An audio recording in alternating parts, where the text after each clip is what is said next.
27 साल बाद अपने स्कूल के रियूनियन में पहुंची एक साधारण सरकारी अफसर जो एक गरीब किसान की बेटी थी।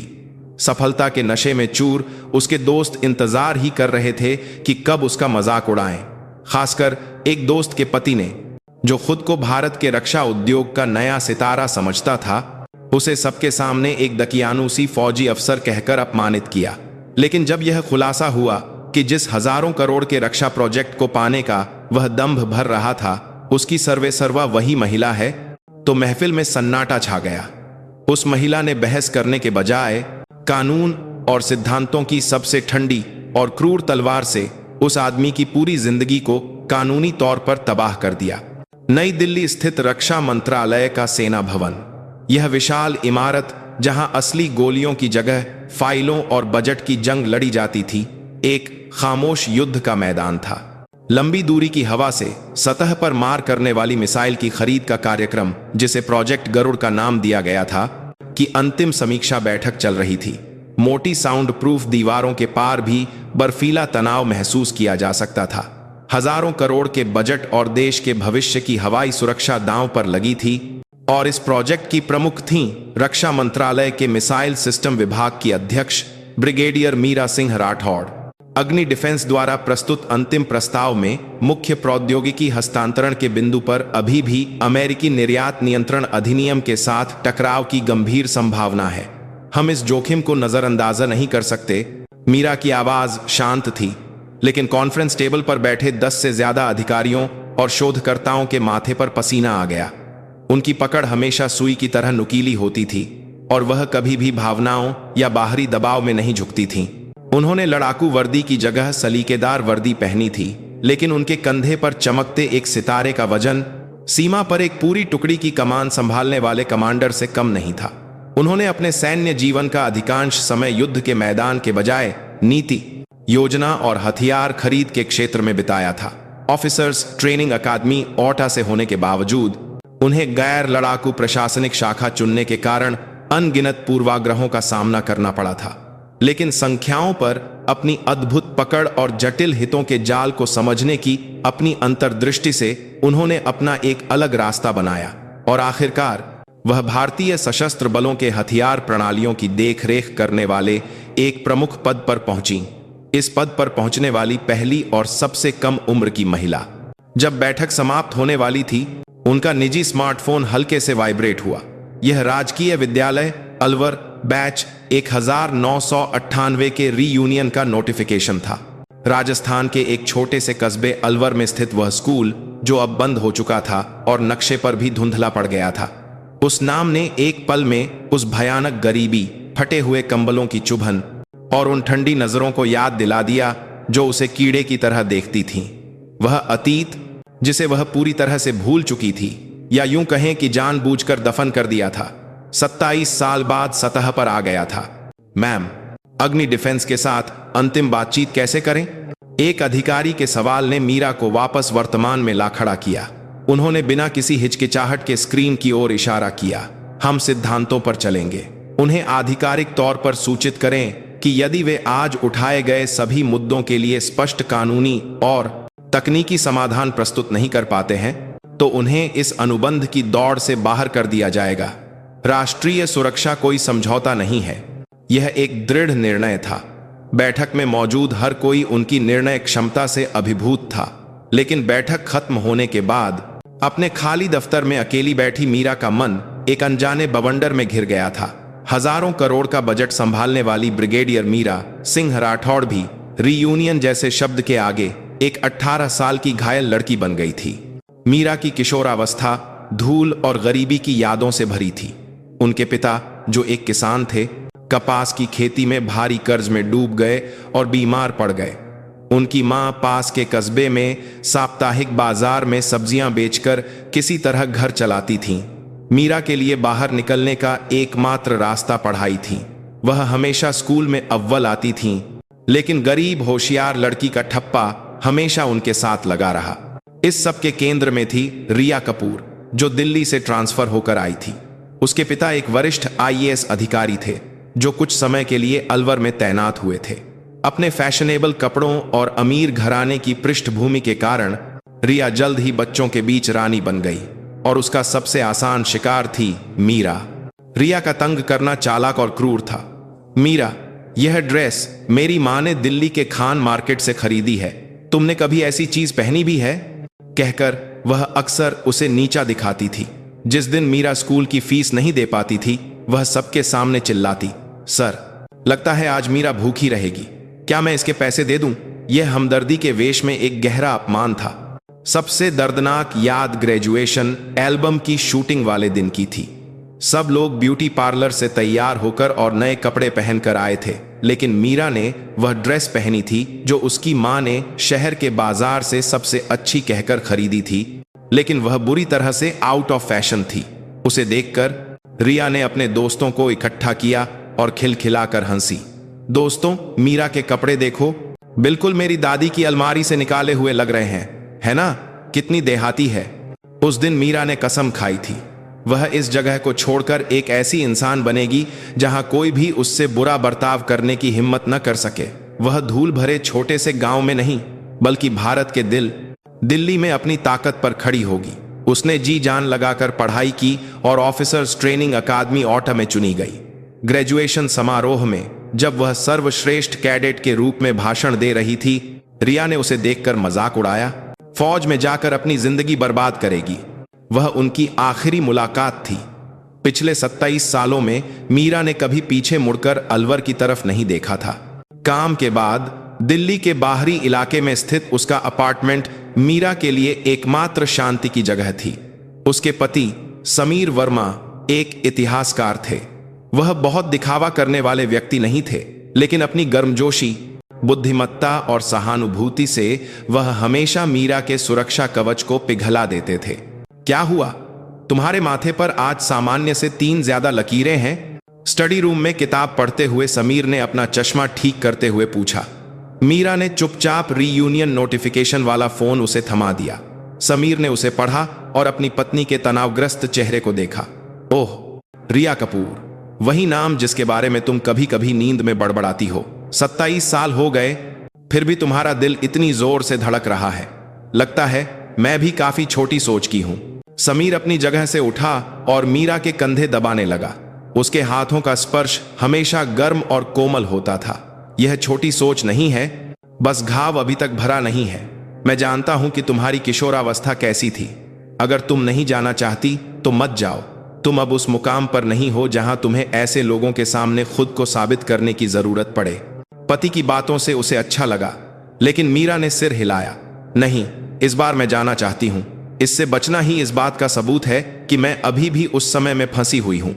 उसने खिड़की से बाहर देखते हुए कहा, मुझे लगा था कि मैं अब ठीक हूं, लेकिन शायद नहीं। एक छोटे से निमंत्रण ने मुझे इतना हिला दिया। मैं जाकर देखना चाहती हूं, क्या मैं सच में ठीक हो गई हूं? क्या मैं उनकी नजरों के सामने एक संपूर्ण व्यक्ति के रूप में खड़ी हो सकती हूं? समीर ने अपनी पत्नी की आंखों में एक शांत संकल्प पढ़ा। उसने और जिद नहीं की। इसके बजाय उसने दीवार पर लगी एक पुरानी ब्लैक एंड व्हाइट तस्वीर की ओर इशारा किया। यह उनके कमीशनिंग समारोह की तस्वीर थी। इसमें अधिक तक सम्मान को आड़ में दूसरा करने की बात किया गया, जिसमें तनावग्रस्त चेहरे वाली मीरा और गर्व से मुस्कुराते हुए उसके माता पिता थे। तुम उसी दिन से सबसे मजबूत इंसान थीं। तुमने दूसरों की राय की परवाह किए बिना अपने विश्वास पर चलकर यह रास्ता बनाया है। जाओ और उन्हें दिखाओ कि तुम आज क्या हो। न ब्रिगेडियर मीरा सिंह राठौड़, न गरीब मीरा, बस मेरी पत्नी मीरा। समीर के शब्द हमेशा की तरह सीधे और सरल थे, लेकिन उनमें किसी भी सांत्वना से ज्यादा ताकत थी। हाँ, यह कोई लड़ाई नहीं है, यह मेरे अतीत के साथ सुलह करने की एक आखिरी यात्रा है। मीरा ने अपना मन बना लिया।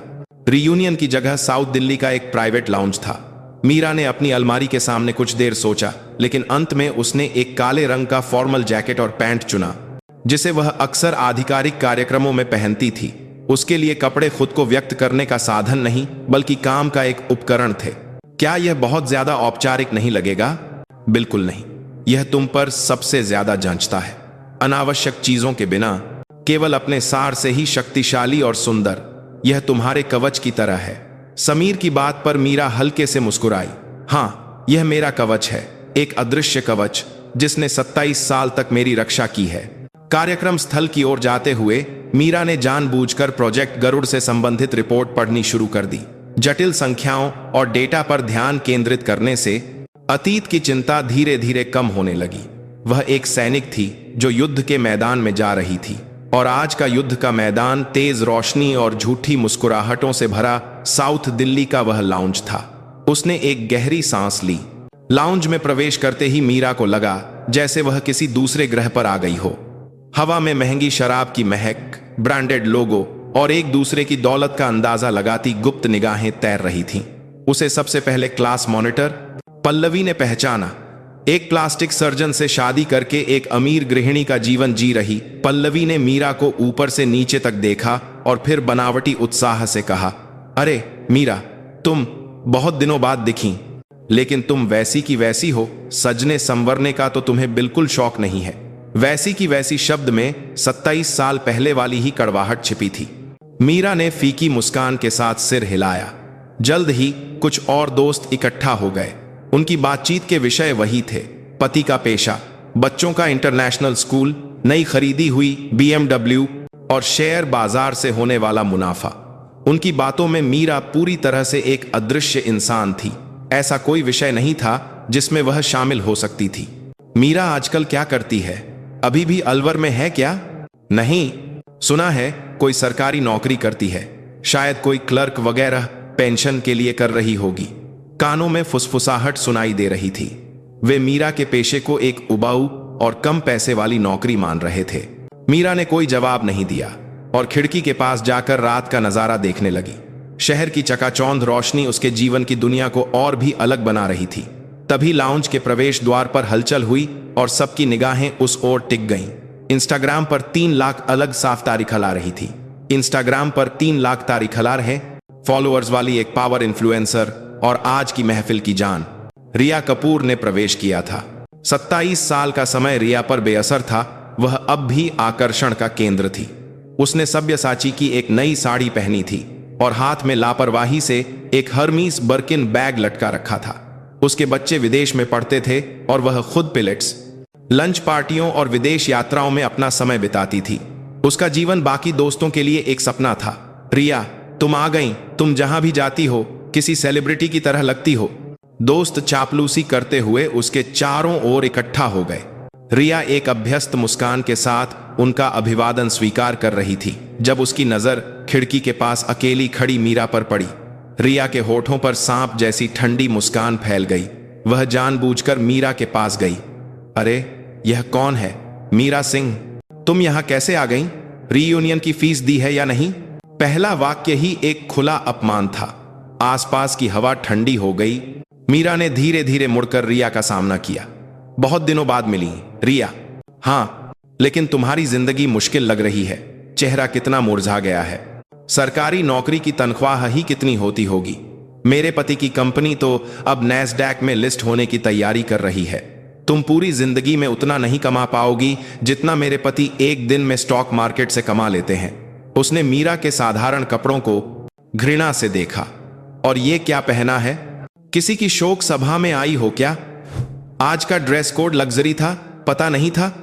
अरे हाँ, तुम्हें यह सब बताने वाला भी कौन होगा? तभी रिया का पति विक्रम खन्ना वहां आया। वह एक नई रक्षा प्रौद्योगिकी कंपनी चलाता था और हाल ही में शेयर बाजार से उसने बहुत पैसा कमाया था। उसने अपनी पत्नी की बात का समर्थन करते हुए मीरा को ऊपर से नीचे तक घूरा। डार्लिंग, कौन है ये? अरे, वही गांव की दोस्त। इससे बात मत करो, यह हमारे स्टैंडर्ड की नहीं है। मीरा का दिल ठंडा पड़ गया, लेकिन उसके चेहरे पर कोई भाव नहीं बदला। वह बस एक गहरी अथाह आंखों से उन दोनों को देखती रही। विक्रम और रिया के संयुक्त हमले के बाद लाउंज में मीरा पूरी तरह से अकेली पड़ गई। दोस्त उसे ऐसे नजरअंदाज कर रहे थे जैसे वह वहां हो ही नहीं, और अगर गलती से नजर मिल भी जाती तो ऐसे मुंह फेर लेते जैसे कोई कीड़ा देख लिया हो। रिया जानबूझकर जोर जोर से मीरा की गरीबी के पुराने किस्से सुना रही थी। तुम्हें पता है, यह मीरा स्कूल में मिड डे मील का दूध चुराते हुए पकड़ी गई थी। कहती थी अपने छोटे भाई के लिए ले जा रही है। कितनी बेचारी थी। यह सच नहीं था, लेकिन किसी ने भी उसे नहीं टोका। वे रिया द्वारा गढ़ी गई झूठी कहानियों पर हंस रहे थे और मीरा को सामूहिक अपमान का निशाना बना रहे थे। मीरा यह सब अपमान सुनते हुए चुपचाप अपनी वाइन पीती रही। ऐसी स्थितियों में शांत रहना उसने अनगिनत संकट वार्ताओं से सीखा था। उसकी खामोशी किसी भी गुस्से से ज्यादा भारी होकर उन पर दबाव डाल रही थी। कुछ देर बकवास करने के बाद जब मीरा की कोई प्रतिक्रिया नहीं मिली तो रिया ऊब गई और उसने विषय बदल दिया। तो मीरा, तुमने शादी की? पति क्या करता है? कहीं ऐसा तो नहीं कि तुम अकेले ही कमाकर घर चला रही हो? इस सवाल में स्पष्ट रूप से यह छिपा था कि तुम्हारा पति भी तुम्हारी तरह ही मामूली होगा। सबकी निगाहें फिर से मीरा पर टिक गईं। मीरा ने वाइन का गिलास नीचे रखा और सीधे रिया को देखा। मेरे पति इतिहास पढ़ाते हैं एक विश्वविद्यालय में। यह सुनते ही रिया ने विजयी भाव से नाक सिकोड़ी। University professor? अरे वो तनख्वाह पाने वाले लोग न पैसा कमाते हैं न ही उनकी जिंदगी में कोई मजा होता है। पैसा तो मेरे पति जैसे बिजनेस करने वाले कमाते हैं, है ना डार्लिंग?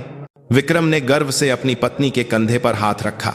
उसने वहां मौजूद दूसरे पतियों को अपने व्यापार की कहानियां सुनानी शुरू कर दी। दोस्तों, मैंने हाल ही में रक्षा मंत्रालय के साथ एक बहुत बड़ी डील की है। अगली पीढ़ी की मिसाइलों के पुर्जों का स्वदेशीकरण करने का प्रोजेक्ट है। यह एक डील हमारी कंपनी को अगले 10 साल तक चलाएगी। हाँ, मंत्रालय के उन दकियानुसी फौजी अफसरों को समझाने में थोड़ी मेहनत लगी, लेकिन आखिर में पैसे के आगे कौन नहीं झुकता। हाँ हाँ, उसने दकियानुसी फौजी अफसर कहते हुए जानबूझकर मीरा की ओर देखा। यह एक स्पष्ट ताना था। मीरा चुपचाप उसे घूरती रही। विक्रम उस नजर का मतलब नहीं समझ पाया। विक्रम का दंभ जारी रहा। इस प्रोजेक्ट का नाम भी बहुत शानदार है, प्रोजेक्ट गरुड़। बस यह सफल हो जाए तो हमारी कंपनी सीधे नैस्डैक में लिस्ट होगी। यह विक्रम खन्ना भारतीय रक्षा उद्योग का नया सितारा बनेगा। जैसे ही उसने प्रोजेक्ट गरुड़ शब्द कहा, मीरा की आंखों में एक सूक्ष्म हलचल हुई, लेकिन किसी ने भी इस बदलाव पर ध्यान नहीं दिया। दूसरे पति ईर्ष्या और चापलूसी करने लगे। वाह खन्ना साहब, आप तो कमाल हैं। गरुड़ प्रोजेक्ट, यह तो वही है ना जिसके लिए मंत्रालय इस बार बहुत सख्ती बरत रहा था? आपने उसे भी हासिल कर लिया। आपकी पहुंच तो माननी पड़ेगी। विक्रम ने अकड़कर कहा। अरे कुछ खास नहीं। मंत्रालय में एक महिला अफसर है जो बहुत सख्त बन रही थी। उससे थोड़ी परेशानी हुई, लेकिन क्या कर सकते हैं। ऊपर से थोड़ा दबाव डाला और कुछ पैसे दिखाए तो सब ठीक हो गया। फौजियों को क्या पता फाइलों के सिवा। जैसे ही उसके मुंह से महिला अफसर शब्द निकला, लाउंज के एक कोने में चुपचाप शराब पी रहे एक आदमी का चेहरा सफेद पड़ गया। वह भारत की सबसे बड़ी रक्षा कंपनी एल&टी डिफेंस का एक वरिष्ठ शोधकर्ता अरुण जोशी था। उसे रीयूनियन में कोई दिलचस्पी नहीं थी, लेकिन अपनी पत्नी के जोर देने पर वह यहां आया था। अरुण ने प्रोजेक्ट गरुड़ और सख्त महिला अफसर सुनते ही महसूस किया कि उसके शरीर का खून ठंडा पड़ रहा है। उसने कहीं ऐसा तो नहीं सोचते हुए चुपचाप खिड़की के पास खड़ी मीरा को देखा। उसने पिछले हफ्ते ही गरुड़ प्रोजेक्ट से संबंधित एक ब्रीफिंग में उसे देखा था। बेशक उसने दूर से ही देखा था, लेकिन वह उसके बर्फीले करिश्मे को भूल नहीं सकता था। नहीं, ऐसा नहीं हो सकता। भारतीय सेना की एक ब्रिगेडियर ऐसी जगह पर इस तरह के हुलिये में नहीं हो सकती। अरुण ने खुद को समझाने की कोशिश की, लेकिन उसकी बेचैनी कम नहीं हुई। वह अनजाने में अपनी जगह से उठा और धीरे धीरे मीरा की ओर बढ़ने लगा। विक्रम की बकवास जारी थी। वह औरत इतनी अड़ियल है कि उसमें जरा भी लचीलापन नहीं है, इसलिए मैंने अपने कॉन्टैक्ट्स के जरिए ऊपर तक बात पहुंचा दी है। ऐसी औरतों को तो सीमा पर भेज देना चाहिए, एक पर्ता के आत से अर्ताक पौन बात के साथ, ताकि थोड़ी मेहनत करना सीखें। जल्द ही उसका ट्रांसफर हो जाएगा। हाँ हाँ। पूरे समूह में ठहाके गूंज उठे। रिया ने ऐसे ताली बजाई जैसे उसे अपने पति पर बहुत गर्व हो। ठीक उसी पल चुपचाप पास आया। अरुण जोशी मीरा के सामने आकर रुक गया। उसने सूखी हलक तरकी और कांपती आवाज में कहा, माफ कीजिएगा, अगर मैं गलत नहीं हूं तो। आप रक्षा मंत्रालय के मिसाइल सिस्टम विभाग की ब्रिगेडियर मीरा सिंह राठौड़ मैम है? उसने ब्रिगेडियर और मैम शब्दों पर पूरा जोर दिया। शोरगुल से भरे लाउंज में पल भर में खामोशी छा गई। विक्रम की हंसी हवा में जम गई। रिया की मुस्कान उसके चेहरे पर ही पत्थर बन गई। सबकी निगाहें अरुण जोशी और मीरा पर टिक गईं। मीरा ने धीरे धीरे अपना सिर घुमाकर अरुण जोशी को देखा और फिर उसने हल्के से सिर हिलाया। हाँ, अरुण जोशी जी, आप L&T से हैं। पिछले हफ्ते ब्रीफिंग में मुलाकात हुई थी। उसकी आवाज हमेशा की तरह शांत थी, लेकिन उस शांति ने पूरे लाउंज को जमा दिया था। रक्षा मंत्रालय, मिसाइल सिस्टम विभाग, ब्रिगेडियर मीरा सिंह राठौड़। विक्रम ने अरुण द्वारा कहे गए शब्दों को जोड़ा और उसकी आंखों के आगे अंधेरा छा गया। जिस सख्त महिला अफसर को वह गालियां दे रहा था, वह कोई और नहीं बल्कि उसकी पत्नी की गांव की दोस्त यह औरत थी। उसके पैर कांपने लगे और वह लड़खड़ा गया। ब्रिगेडियर मीरा सिंह राठौड़। मैम, विक्रम ने हकलाते हुए कहा, जैसे उसने कोई भूत देख लिया हो। उसने अविश्वास से अपनी पत्नी रिया की ओर देखा। रिया भी स्थिति को समझ नहीं पा रही थी और उसका चेहरा भावशून्य था। डार्लिंग, तुमने तो कहा था यह तुम्हारी दोस्त है, कोई सरकारी क्लर्क है। अरुण जोशी ने एक और कील ठोक दी। खन्ना साहब, आपको पहचानने में गलती हो गई। हमारे उद्योग में मैम एक किंवदंती हैं। ब्रिगेडियर मीरा सिंह राठौड़ न केवल प्रोजेक्ट गरुड़ की प्रमुख हैं, बल्कि वह भारत की मिसाइल प्रणाली के अगले 20 वर्षों का भविष्य तय करने वाली शख्सियत हैं। उसने 90 डिग्री झुककर मीरा को सम्मानपूर्वक सलाम किया। मैम, आपको यहां देखकर मैं सम्मानित महसूस कर रहा हूं। हमारे प्रोजेक्ट प्रस्ताव में कई कमियां रही होंगी। आपकी उदारता के लिए धन्यवाद कि आपने उस पर विचार किया। अरुण का यह अत्यधिक विनम्र व्यवहार सबको यह महसूस करा रहा था कि मीरा सिंह राठौड़ के पास कितनी अदृश्य शक्ति है। वह सिर्फ एक सैनिक को सम्मान नहीं दे रहा था, वह उस परम सत्ता के प्रति अपनी कंपनी के अस्तित्व के लिए श्रद्धा दिखा रहा था जिसके हाथ में उसका भविष्य था। अब सारी पहेली जुड़ गई थी। विक्रम को समझ आ गया था कि उसने क्या कर दिया है। उसने उस व्यक्ति का अपमान किया था जिसके हाथ में उसके सबसे महत्वपूर्ण प्रोजेक्ट की जीवन मृत्यु की शक्ति थी, और उसे कुछ पैसे देकर खरीदने और सीमा पर भेजने जैसी अकल्पनीय बातें कही थीं। यहां तक कि उसने ऊपर से दबाव डालने जैसा झूठ भी बोला था जो एक सैनिक के सम्मान को ठेस पहुंचाता था। उसके चेहरे से खून का कतरा तक गायब हो गया। यह सिर्फ एक बदतमीजी का मामला नहीं था, यह एक ऐसी आपदा थी जो उसके व्यापार, उसकी पूरी जिंदगी को खत्म कर सकती थी। दूसरे दोस्त और उनके पति भी सकते में थे। वे इस बात से हैरान थे कि जिस गरीब सरकारी कर्मचारी का वे मजाक उड़ा रहे थे, वह वास्तव में टीवी समाचारों में दिखने वाली एक ऐसी पावरफुल हस्ती थी जिससे रक्षा उद्योग के बड़े बड़े सीईओ भी कांपते थे। रिया ने सच्चाई को नकारते हुए सिर हिलाया। नहीं, यह झूठ है मीरा। तुम कैसे? मीरा ने कोई जवाब नहीं दिया। वह बस लाउंज की ठंडी होती हवा को देखती रही। उसकी खामोशी किसी भी चीख से ज्यादा डरावनी थी। सबसे पहले विक्रम टूटा। वह लड़खड़ाते हुए मीरा के पास गया और लगभग घुटनों के बल झुकने की मुद्रा में आ गया। मैम, मुझसे बहुत बड़ी गलती हो गई। मैं नशे में था, होश में नहीं था। कृपया मुझे माफ कर दीजिए। उसकी आवाज डर से कांप रही थी। कुछ देर पहले का उसका अहंकार अब कहीं नहीं था। मीरा ने बिना किसी भाव के उसे देखा। मिस्टर खन्ना, मैं पेशेवर और व्यक्तिगत जीवन को अलग रखती हूं। एक निजी समारोह में कही गई बातों का असर मैं आधिकारिक काम पर नहीं पड़ने दूंगी। यह सुनने में एक उदारता जैसा लगा। विक्रम के चेहरे पर एक पल के लिए राहत दिखी, लेकिन मीरा के अगले शब्दों ने उसकी आखिरी उम्मीद को भी कुचल दिया। हालांकि आपने जो अभी ऊपर से दबाव डालने की बात कही, उसे मैं नजरअंदाज नहीं कर सकती। यह रक्षा मंत्रालय की निष्पक्षता और मेरे व्यक्तिगत सम्मान पर एक गंभीर हमला है। कल आप आधिकारिक तौर पर यह स्पष्टीकरण प्रस्तुत करेंगे कि आपने किस ऊपर के व्यक्ति के माध्यम से किस पर दबाव डाला।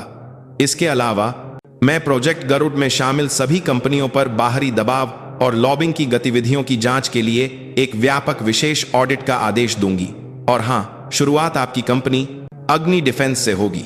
यह एक मौत की सजा थी। सिद्धांतों पर आधारित एक विशेष ऑडिट का मतलब था कि हर छोटी से छोटी चीज की जांच की जाएगी। अग्नि डिफेंस जैसी एक नई और छोटी कंपनी का इस जांच में टिक पाना असंभव था। मैम, वो तो मैं बस डींग हाँक रहा था। यह डींग थी या सच्चाई, यह ऑडिट में साफ हो जाएगा। मीरा ने विक्रम से नजर हटाकर अपने जमे हुए दोस्तों को देखा। आज 27 साल बाद आप सब दोस्तों से मिलकर अच्छा लगा। अब मैं चलती हूं। वह ऐसे शान से मुड़ी जैसे कुछ हुआ ही ना हो और लाउंज से बाहर निकल गई। उसके जाने के बाद भी लाउंज में देर तक एक भयानक सन्नाटा पसरा रहा। रिया वहीं फर्श पर बैठ गई और शून्य में घूरती रही। यह उसकी मेहनत से बनाई गई शानदार दुनिया के ढहने की शुरुआत थी। उपसंहार, एप्लॉग। रीयूनियन खत्म होने के बाद उन सभी को अपने अपने नरक का सामना करना पड़ा। विक्रम उस रात अपनी कंपनी भागा और रात भर फाइलें नष्ट करने और कंप्यूटर डेटा डिलीट करने की कोशिश करता रहा, लेकिन यह एक व्यर्थ प्रयास था। अगली सुबह रक्षा मंत्रालय की ऑडिट टीम ने छापा मारा और मीडिया में रक्षा सौदे में भ्रष्टाचार का संदेह, नई कंपनी पर शिकंजा जैसी सुर्खियां आने लगीं। शेयर गिर गए, निवेशकों ने मुंह मोड़ लिया। भारतीय रक्षा उद्योग का नया सितारा बनने का उसका सपना शुरू होने से पहले ही खत्म हो गया। रिया घर से बाहर एक कदम भी नहीं रख सकती थी। उसके सोशल मीडिया अकाउंट्स पर पति के भ्रष्टाचार के आरोपों की बौछार हो गई और उसके रीयूनियन में किए गए बर्ताव को लेकर गुमनाम पोस्ट वायरल हो गए। दिल्ली के नवधनाढ़ दंपति का पतन की सनसनीखेज कहानी आग की तरह फैल गई। जिस छव्य और प्रतिष्ठा के लिए वह जीती थी, वह चकनाचूर हो गई। दूसरे दोस्त भी डर में जी रहे थे, खासकर जिनके पति रक्षा से जुड़े उद्योगों में काम करते थे। वे किसी भी तरह मीरा से माफी मांगना चाहते थे, लेकिन उसका नंबर बदल चुका था और उससे संपर्क का कोई रास्ता नहीं था। उस समय मीरा प्रोजेक्ट गरुड़ पर फॉलोअप रिपोर्ट की समीक्षा कर रही थी। उसने विक्रम की कंपनी अग्नि डिफेंस पर ऑडिट रिपोर्ट पर यंत्रवत हस्ताक्षर किए। रिपोर्ट गबन, धोखाधड़ी और दस्तावेजों में हेराफेरी जैसे भ्रष्टाचारों का एक संग्रह थी। उसने कानून और सिद्धांतों के अनुसार सख्त कार्रवाई की जाएगी टिप्पणी लिखकर फाइल आगे बढ़ा दी। उसने बदला नहीं लिया था, उसने बस अपना काम सिद्धांतों के अनुसार किया था, लेकिन वे आपसे वहां तो कांतों के अनुसार किया था। सिद्धांत ही उनके लिए सबसे क्रूर बदला बन गए। कुछ हफ्तों बाद मीरा को अपने मेल बॉक्स में एक पुराना पत्र मिला। यह उसके हाई स्कूल के शिक्षक का था, जो अब सेवानिवृत्त होकर अलवर में रह रहे थे। मीरा बेटी, कैसी हो? मैं तुम्हारे बारे में समाचारों में सुनता रहता हूँ। मुझे बहुत गर्व है कि तुम देश की रक्षा करने वाली एक महान सैनिक बनी हो। कुछ दिन पहले तुम्हारी दोस्त रिया मुझसे मिलने आई थी। वह बहुत बुरी हालत में थी और बहुत रोई। वह तुमसे माफी मांगना चाहती है, लेकिन कहती है कि उसमें तुम्हारा सामना करने की हिम्मत नहीं है। उसने यह पत्र तुम्हें देने का अनुरोध किया। लिफाफे के अंदर रिया का लिखा एक और पत्र था। मीरा ने कुछ देर झिझकने के बाद उसे खोला। मीरा, मैं रिया। जब मैं यह पत्र लिख रही हूं, मैं सब कुछ खो चुकी हूं। मेरे पति की कंपनी दिवालिया हो गई, हमारा तलाक हो गया। जिन चीजों के पीछे मैं पूरी जिंदगी भागी, उनके चले जाने के बाद मुझे एहसास हुआ कि मैं कितनी मूर्ख और क्रूर थी। मैं तुमसे जलती थी, तुम्हारी उस हिम्मत से जो मुश्किल हालात में भी कभी नहीं झुकी। मैं तुम्हारी उस मजबूती को तोड़ना चाहती थी, इसलिए मैंने तुम्हें और ज्यादा तंग किया। मुझे सच में खेद है। यह बात मैं इसलिए नहीं कह रही कि तुम एक ब्रिगेडियर हो। यह बात मैं सब कुछ खोकर एक साधारण इंसान बनकर कह रही हूं। कृपया मेरे जैसे इंसान को भूलकर अपने रास्ते पर आगे बढ़ती रहना। तुम इसके काबिल हो। दूर से ही सही, मैं हमेशा तुम्हारी सफलता की कामना करूंगी। मीरा ने पत्र पढ़कर चुपचाप खिड़की से बाहर देखा। उसका मन आश्चर्यजनक रूप से शांत था। न कोई दया, न कोई जीत का एहसास, बस एक लंबी दर्दनाक बीमारी के खत्म होने का सुकून था। उसने पत्र को मोड़कर दराज में रख दिया। अतीत अब सचमुच अतीत बन चुका था। उसके बाद भी मीरा चुपचाप अपने रास्ते पर चलती रही। उसका प्रोजेक्ट गरुड़ सफलतापूर्वक पूरा हुआ और भारत की रक्षा क्षमता एक नए स्तर पर पहुंच गई। वह सेना और रक्षा उद्योग में सबसे भरोसेमंद व्यक्तियों में से एक बन गई। वह अब अतीत के घावों से प्रभावित नहीं होती थी। रीयूनियन की वह घटना उसके जीवन की एक छोटी सी घटना बनकर रह गई थी। वह जानती थी, एक पार्ट हा, 8 गो, साइड साइड, जान साइड साइड साइड की असली जीत किसी को हराने में नहीं, बल्कि हर स्थिति में खुद को स्थिर रखने और अपनी जगह पर अपना कर्तव्य पूरा करने में है। एक वीकेंड पर वह अपने पति समीर के साथ अरावली की पहाड़ियों पर ट्रैकिंग के लिए गई। छोटी से दिल्ली को देखते हुए समीर ने पूछा, अब तुम सच में पूरी तरह ठीक हो, है ना? मीरा ने ठंडी हवा का आनंद लेते हुए एक उज्जवल मुस्कान के साथ कहा, हाँ, मैं ठीक हूं। मैं हमेशा से ठीक थी। उसने आसमान में सितारों की ओर इशारा करते हुए कहा, हर तारे की अपनी एक जगह होती है ना? न वे दूसरों की जगह से जलते हैं, न अपनी जगह पर शर्मिंदा होते हैं, बस चुपचाप अपनी जगह पर चमकते रहते हैं। मैं भी बस अपनी जगह पर अपना काम करते हुए एक सितारे की तरह चमकना चाहती हूं। उसका चेहरा पहले से कहीं ज्यादा शांत और दृढ़ था। यह वह गहरी और सुंदर चमक थी जो केवल घावों पर विजय पाने वाले व्यक्ति में हो सकती है। उसने अपनी ताकत से खुद अपना नक्षत्र पूरा कर लिया था।